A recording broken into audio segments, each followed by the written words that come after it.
Hey everyone, it's Ron Johnson, and this is the Ron Johnson Show on Locked On Sports Minnesota. PFF came out with a ranking, and they ranked the rosters from 1 to 32.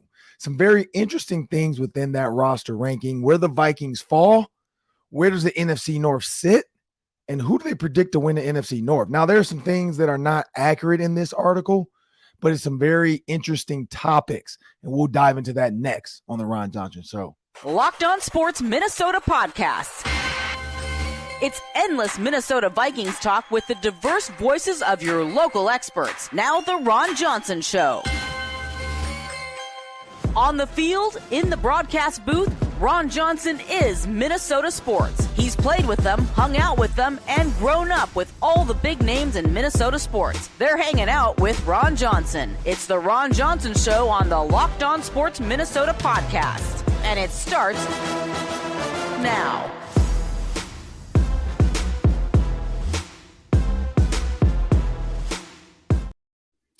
Hey, everybody, it's Ron Johnson, and this is the Ron Johnson Show on Locked On Sports Minnesota. It's a dreary, I guess I'll call it, Monday.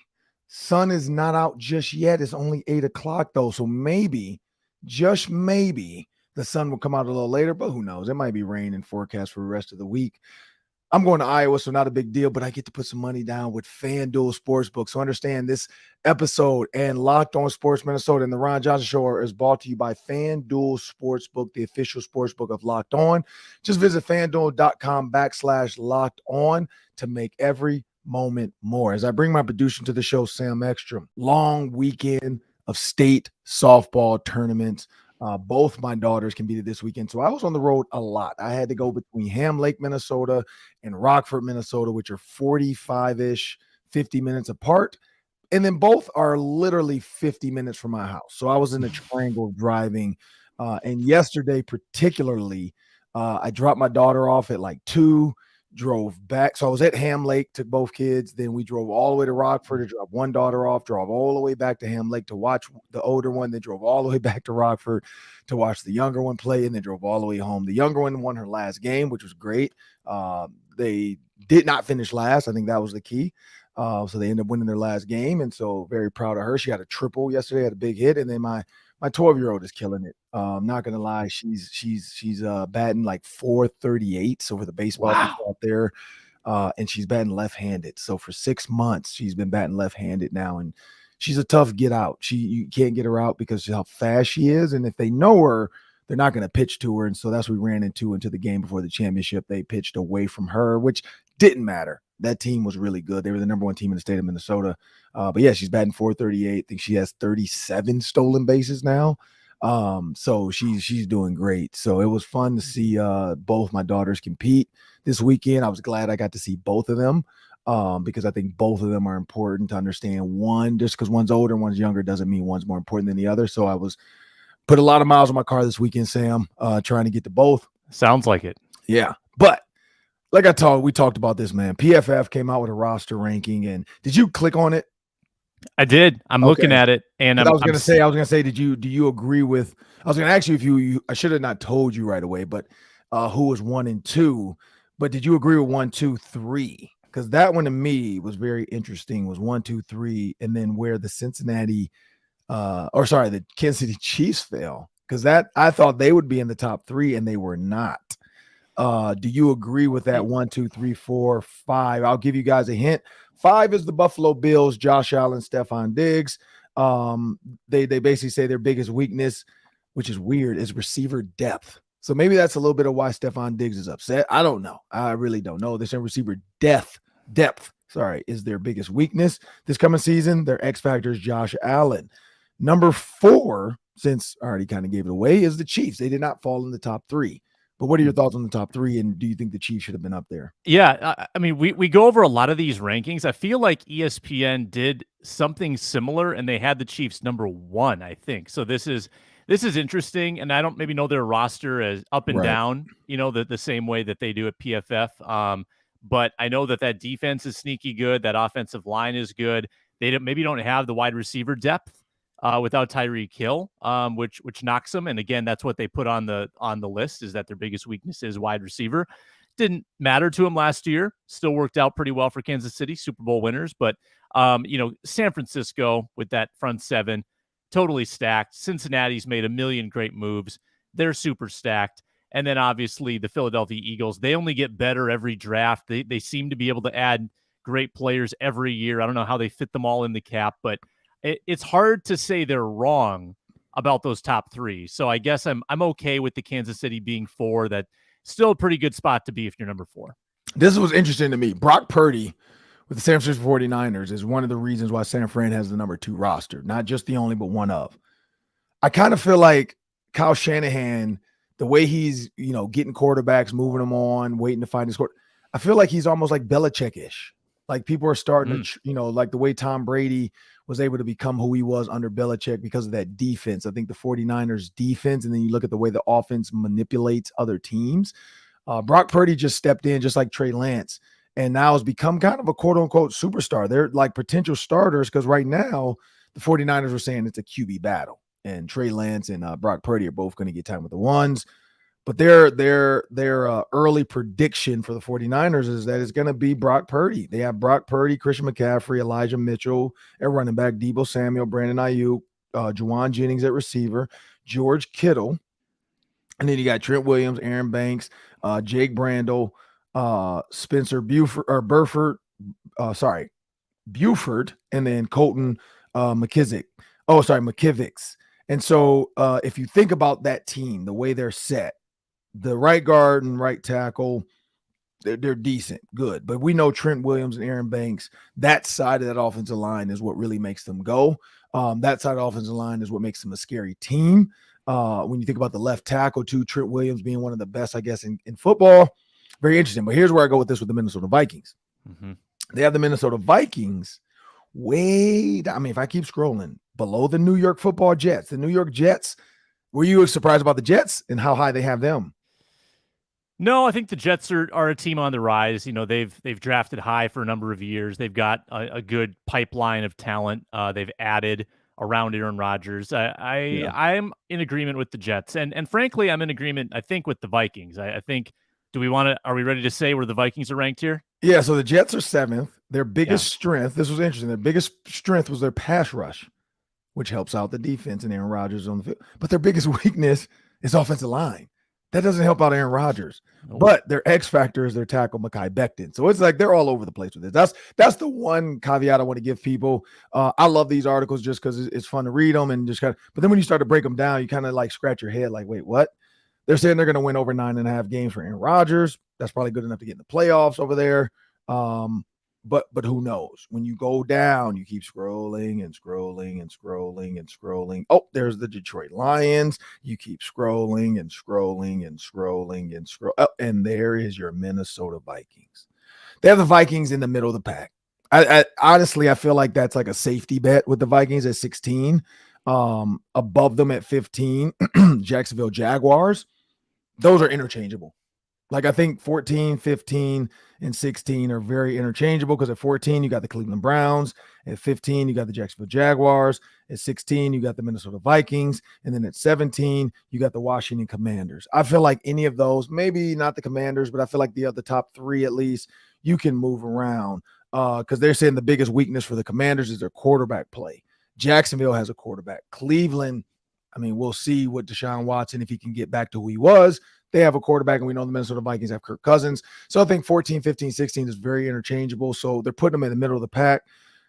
But when you look at their roster, and this is the problem with me with this article, again, it hasn't been updated. They have Dalvin Cook still on the team, and they still have za'darius Smith. And I think that's the problem is like they haven't updated this to the proper numbers. But Sam, you say you think this is fine at 16 for the Minnesota Vikings roster within the other 32 teams, which is literally in the middle. What do you think? Like, why do you think that? Yeah. I just think that the secondary is an extreme weakness. I think interior offensive line is a pretty big weakness. And hey, now I'm worried. Now, if we tell PFF that za'darius and Dalvin are gone, are they going to drop the Vikings in the rankings? Are they going to move us down to 24? Because, I thought maybe it was just like a written error, like, oh, they forgot to update the roster. But they actually wrote about Dalvin Cook in the story part of it. Right. So, Yeah, I don't know how you missed that detail. And Right. Za'Darius Smith, he's been traded for like 2 months. So Yeah. that was a little uncharacteristic of PFF. But Lazy. I think of the Vikings as kind of a middle of the pack roster right now as they undergo this rebuild with upside, right? Like there's Right. upside with Asamoah, Murphy, Booth, Evans, Bynum. So it could become a better roster over time. And I think the offensive side of it is a little more ready, like right now. I think that's why you still like them, is because a lot of veterans on offense, a lot of continuity. You got a superstar in Jefferson. So I think that middle is perfect. Well, here's the thing. I don't think they drop much because Marcus Davenport is a 77 grade. Za'Darius is an 83. And so they're pretty close. They also have Dalvin Cook. Now, this is interesting. I don't know what this it's got to be some errors in this, or we're missing something. They have Dalvin Cook graded as a 68.1. They have Alexander Madison graded out as a 71.5. So I don't know. Small sample size last year, probably for Madison. True. I guess it's a little bit of that. It's a little bit of figuring out based off his production and the number of times he touched the ball, maybe graded out as a 71.5. And Dalvin Cook had so many touches, he graded out 68. But I still don't. That's the one reason why I always say when Patrick Peterson, I think Patrick Peterson said it, when he was like, PFF doesn't know the scheme. They don't know what we're supposed to do in the situation. They're just using their own metrics and they're creating, just like ESPN using QBR. You know, like people create their own thing and then they go with it, not really knowing. They're just throwing numbers out there. But you know what? Like, when you look at the Minnesota Vikings in this, they're literally in the middle. They're 16. When you think about the playoffs, here's the problem. 14 teams make the playoffs. So by this standard, now I didn't dive into it, and maybe we'll do that tomorrow a little bit more about playoffs. Now PFF has this and really like break this down and really get into the meat and bones of it. But they don't have the Minnesota Vikings in the playoffs. But this is why the playoffs don't matter, because rankings are by your conference and it's by your division. And when you look at the Vikings division with the Lions, the Vikings, the Bears, and the Packers, coming up next, we're going to talk about where those four fall. So now this is going to dive into it a little bit more, even though they're 16. That's just what we think your roster is. Doesn't have anything to do with it if we think you're actually going to make the playoffs. And we'll talk about that next on the Ron Johnson Show, but we have a word from our sponsors. Thanks, Ron. We're brought to you by FanDuel. As always, on Monday, you can take a swing at Major League Baseball betting after the All-Star break. You can get 10 times your original bet back in bonus bets, whether your first bet wins or not. So you can bet 20 and get 200 in bonus bets, win or lose. Bet 20, get 200, not too bad. When baseball comes back after the All-Star break, you can get in the action with the FanDuel Sportsbook app, which is safe, secure, super easy to use, and you get paid instantly. No better place to bet baseball than FanDuel, America's #1 sportsbook. Sign up today at FanDuel.com/lockedon. FanDuel.com/lockedon. Get those $200 back in bonus bets. FanDuel, an official partner of Major League Baseball. Well, Sam, as we jump into this second segment, and again, I wanted to dive into this a little bit. So, of course, they have the Detroit Lions roster. I don't know. Do you agree with that? The Lions roster being ahead of the Vikings roster? Yeah, I mean, again, that's a case of a team drafting high over a number of years, getting multiple first-round picks in their system. So on paper, maybe, like with upside, maybe. But I'm not sure that we can say for certain that Jack Campbell is going to be a star in the league. I don't know if Brian Branch is going to be a star in the league. I don't know if Aiden Hutchinson is there yet. I don't know if Jahmyr Gibbs is going to, or Sam Laporta. Like, I'm looking at 5 rookies in that starting 22 and a number of second-year players, right? So it's very theoretical with the Lions. I don't know if they've really proven anything yet with that roster. Right, and they don't have the Lions super high. They have them at 13, so they're not too far in front of the Vikings at 16. So, again, another safety value bet. But this is the thing. The Lions' strength, pass rush, we can agree with that. You just brought up all the rushers. Their biggest weakness, receiver depth. They have Amon-Ra St. Brown. Then they have Jamison Williams. And then after that, it's kind of like, well, who's left? And that's kind of true. They have Josh Reynolds. I think Sam Laporta, like you brought up, we saw him what he did with the Iowa Hawkeyes. I hate to say it, but he's good. He's good. So he can be a Dallas Clark. Like, he reminds me of Dallas Clark. Like, I think he's going to come in and be like not say a George Kittle, but like a George Kittle to the 49ers. He's going to be that to the Lions. He's going to be he's going to be what TJ Hawkinson was. And then they just didn't want to pay TJ Hawkinson money because they were kind of, I think, trying to figure it out. I don't know. I mean, you get rid of Hawkinson and you draft another Iowa guy in Sam Laporta. So smart. You basically get another great tight end for rookie money. And maybe that's their thing. Maybe they're going to keep tight ends from Iowa for 3 years and then trade them and then draft another Iowa tight end in the next 3 years. Cause that'll be one. It will be one. So I think that might be their formula. But the one thing about the Lions, and this is where it gets interesting. So they have the Lions, and then they have win-loss over-unders. And I'm pretty sure they're just going off Vegas. 9 win total over-under. They picked them as the under. So they're saying the Lions are going to either win 8, and tie 1, or they're just going to win 8. So either way, they're not going to get to 9 wins. What are your thoughts on that? I don't know if there's a push in this. I don't know if 9 wins. No, 9 wins is a push. So they could get 9 wins. But I don't know. What are your thoughts on that?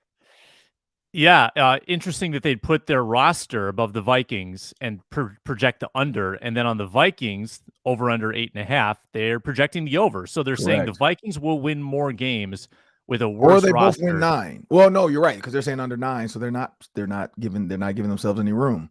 So yeah, they're saying the Vikings win 9 or more, and I think it seems like their rationale is that the Vikings just have a more mature offensive side of the ball, and the Lions didn't really improve much on offense, and they lose Jamison Williams for 6 games. So it's going to be Amon-Ra St. Brown and not much else at receiver for the Lions. So that I appreciate it though. I'm not one to just jump on this Lions bandwagon all the way, and I'm glad that people are pumping the brakes a little bit. Yeah. So if you're a Kirk Cousins hater, please close your ears right now. The biggest strengths in 2023 for the Minnesota Vikings, the passing game. Kirk Cousins and company, not Justin Jefferson, Kirk Cousins and company were often left to carry the load in shootouts last season. The Vikings had unprecedented success in close games. We know they won every single game just about or something. It was like 11 in one-score games. Cousins was a solid 77.7. That's lucky right there. 777. The luck of the Cousins. Jackpot. Passing grade on the year, Justin Jefferson arguably the best receiver in the game. True. KJ Osborne, TJ Hawkinson. And this is where it gets interesting. They said Adam Thielen and Dalvin Cook were usually the usual contributors to the passing game. Christian Darrisaw, Brian O'Neill, 2 of the best blockers. So you take out Adam Thielen, which they did. So that's why I still don't understand this article, because they took out Adam Thielen. Like, if they had left Adam Thielen in the roster, then I say they're just really late. They took Adam Thielen off the roster. So they do know Adam Thielen's not there. But for some reason, and maybe here's the thing. Well, no, because za'darius got another team. But I was going to say maybe because Dalvin Cook hadn't been traded or hadn't officially been on another team yet. But because he could still come back. Like, that's what they're maybe. I don't think he will. I don't think there's enough money to get him back. Because why would you come back for less than maybe they were offering you before, if they were? Because I'm pretty sure they said, hey, would you take a pay cut for 1 year? And he probably said, nope, cut me. But the Vikings, their weakness, coverage. But then their X factor, Byron Murphy Jr. Byron Murphy Jr. He is going to be, and Sam, you don't know what movie that's from. It's a movie. It was like a Tyler Perry movie, so I know you never saw that. But nope. It was the wife, that was her role, the wife of Amon Shumpert, the rapper singer. I forgot her name already. But Amon Shumpert's wife, she played Lil Bow Wow's wife in this movie, or baby mama, and Lil Bow Wow's name was Byron. So whenever she got mad at him, she would just be like, Byron, and she just kept going on until he would answer.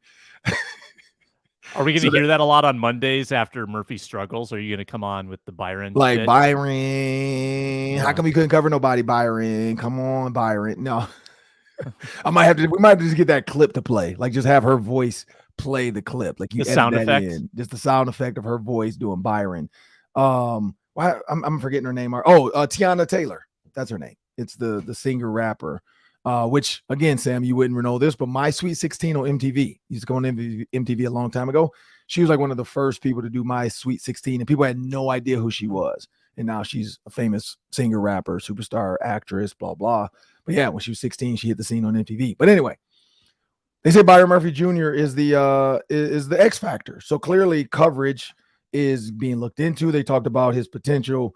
Last year, he had a 67 overall grade, so not great, but not bad. They talked about Patrick Peterson being gone, but they need stability in this defensive backfield, which hopefully Byron Murphy can add it. Their rookie to watch was Jordan Addison. When you think about the Minnesota Vikings, though, you're right. They say they're going to win over 8.5, so 9. If the Lions win 8, the Vikings win 9, they can still go to the playoffs, both of them. Because we don't know what the NFC is going to be, but I'm guessing the winner is it. If you're that low in wins, that's it. The winner's only going. But here's the kicker at the bottom. Go all the way to the bottom, Sam. All the way to the end. Were you surprised at where the Packers and the Bears finished in this? Bears 22, Packers 27. Yep. I mean, I think we were probably sitting here a year ago, and I remember this distinctly. There was an article that was like, putting each team's position groups in a ranking. And the Packers were like top 5 in all of them except receiver. It was like running backs, Packers, top 5. Offensive line, top 5. Pass rushing, top 5. Coverage, top 5. What happened? Did last year just sort of sour everybody on the Packers roster, or did they didn't lose that many players, right? I mean, that's crazy to me that just the kind of the perception of that team has changed that much in 1 year, because last year people were saying they're best roster in the NFL, arguably, and now bottom 6, I guess. That's crazy to me. And when you look at their win total for the Packers, they're saying 7.5 wins. They're taking the under. They're taking them under 7.5 wins, and that's just basically off the roster construction. And again, these are all predictions. This has nothing to do with what's going to actually happen. So don't Packer fans, don't get mad at us and Peter Bukowski and all this. 7.5 wins was for the Bears as well. Have them on the under. So they have the Bears under 7. They have the Packers under 7. They have the Lions under 9. They have the Vikings over 8.5. So they have the Vikings winning, Lions second. They have the Bears and the Packers, and they both could be around the same. They're just saying right now roster wise this is where they're at, and then Bears and Packers are fighting for the bottom. They're even, and that's what I would take it as. But they have the Vikings winning the NFC North theoretically based off if you had to put money on the win total. If I had to put money on it too, I'm going to put my money. And I'm going to Iowa on Wednesday, so I might have to put money on the Vikings if there's a proper parlay out there for who's going to win the NFC North. I'm going to have to look that up and see if it's up there yet on FanDuel. And I'm going to put some early money down. I'm going to just put, I don't know, it depends on my odds are. But I might put $50 to $100 if it's good odds where I can turn 50 into 500. I don't know. They're giving me 10 to 1 on the Vikings to win it. I'm taking it. 50 to win 500. Why not? And you guys can go to FanDuel as well and jump on that too. But coming up next, we got the Daily 3. That's 3 questions. We're going to go about 30 seconds each today. Something happened with the Twins, though, that I kind of thought was going to happen, and I was hoping it wouldn't happen, but it did. So we're going to talk about that in the Daily 3. Maybe take a little bit more time with the Twins and speed through a little bit of the other ones. But I just want everybody to know SiriusXM is a proud partner of Care 11. There's no Twins games, but you can please download the SXM app. Just download the SXM app. You can search Locked On Sports Minnesota. You can find the Ron Johnson Show right on the app. You can take it in your car. But when the next Twins game come up, all you have to do is search Twins, and you'll get every pitch on the hometown broadcast. Well, now it's time. It's time for the Daily 3, Sam. That's 3 questions, about 30 seconds each. Take it away. Jordan Reid, friend of the show. He's got a 2024 mock draft. The latest mock has the Vikings taking edge rusher, and this is a great name, Chop Robinson. Is edge rusher, Ron, the team's biggest need outside of quarterback after this season? So Jordan Reed's been pretty good at predictions. I'd say yes, edge rusher is, because you got Daniil Hunter, who may or may not. I mean, this might be his last season. If he comes back, I'm not sure he's going to stay unless they offer him another long-term deal. The Vikings might say, hey, let's go young on this defense. Brian Flores might say, hey, we don't need a X amount of dollar edge rusher. Give me a really good young guy, and I can turn him into what we need. And so when you think about that, I easily can see and if Chop Robinson, I haven't watched much of him, don't know much about him. But I know Jordan Reed watches a ton of college sports, and so, or football for sure. And so that's what maybe we got to get Jordan on and talk about that. But I could see that being the need in the way they go. I mean, there's some other ones out there. I'm pretty sure Georgia, Alabama have some. But if he's putting Chop Robinson to the Vikings, I think he's just probably doing it off where he thinks other guys are going to go. But yeah, I think edge rusher is definitely the issue they're going to need to fix. What do you think? I just need to know what's happening at quarterback. If your first round pick is an edge rusher and Kirk Cousins' contract expired, I need to know what's happening at QB. That's the biggest X factor of all. Twins, Ron, you sat here on the round table and you said, whoa, guys, don't get ahead of yourselves. The Twins are playing a good Baltimore team. The Guardians are playing the Royals. The Twins could lose first place by the end of the weekend. And sure enough, the Twins score 5 runs in 3 games. They lost 15-2 yesterday. Embarrassingly, they were swept. They lost the lead. Ron, will the Twins ever regain the AL Central lead after the All-Star break? Well, they're a half game back, so yes, they will. It's going to be a roller coaster throughout the way. I think for true baseball fans who are watching the standings, it's going to be agonizing for them. It's going to be an agonizing either like just here we go again. Now, if they drop 3 games back somehow, no. But if they can keep it to 1 to a half game, I think they have a chance because then they always have something to play for every game and say, hey, look, we're the Guardians lost. We're in this, guys. Let's go do this. But I kind of predicted it. I hated I did it. I wish I could have put money on it. But the Twins, again, like you said, the 5 runs, they got rid of Luis Ariz. He's out there crushing the ball. That's the problem. When you get rid of a hitter, sometimes you feel like you can get away with it. And there was no reason to do that. Like you have an unlimited amount of money. Just pay for everybody. That's what I don't understand about the Twins. Pay for everybody. Keep everybody. And then you can probably string together a chance to go to the playoffs and win something. But they keep trying to figure out how to do it for cheap. The Yankees figured it out. They've won I don't know how many pennants. Some of these other teams are the Dodgers are spending money. The Angels are spending money. Like, spend money and you win. But yeah, it is what it is. What you got next? Yep, it's frustrating. Wemby, Summer League going on over the weekend in Vegas. There was, believe he's played 2 games. First game was rough. He had a tough debut. I think he went like 2 of 13, but then comes back and scores 27 in his second game. Have you seen any of Wembanyama in the Summer League? And if so, what are your impressions? I saw some highlights. So here's what I saw of the highlights: bad and good. So there was some bad. I mean, of course, they're going to put bad highlights because there's haters out there. Bad highlights is the weight. Like he's just able to get pushed around a little bit. You know, he's got to figure out his niche at 7'4". It's tough to say I'm just a guard at 7'4", but he's a unicorn, so he's got to find it. But he scored 27 the other night, and what I saw about that is just length. Like he's long. Like his putback, he barely jumped and dunked on somebody. Like it was so effortless. Mm-hmm. Like where anybody else had got it, like he tipped the ball off the backboard, then dunked it on a rebound. Anybody else does that, we're like, oh my God. He does it, it's like, yeah, he's 7'4". So he's effortless. So he's going to have to find a way. But like every time he runs down the court in a fast break, he just stands in the middle like you do with little kids. They throw it up to him. He turns and he knows how to find the glass. He has touch with his left and his right. He hit a step back 3. He crossed the guy over, hit a step back jumper. So he has the tools. He's going to have to get stronger, though, because that's where you're not seeing the vets right now. You're seeing the rookies who all probably he's their equal.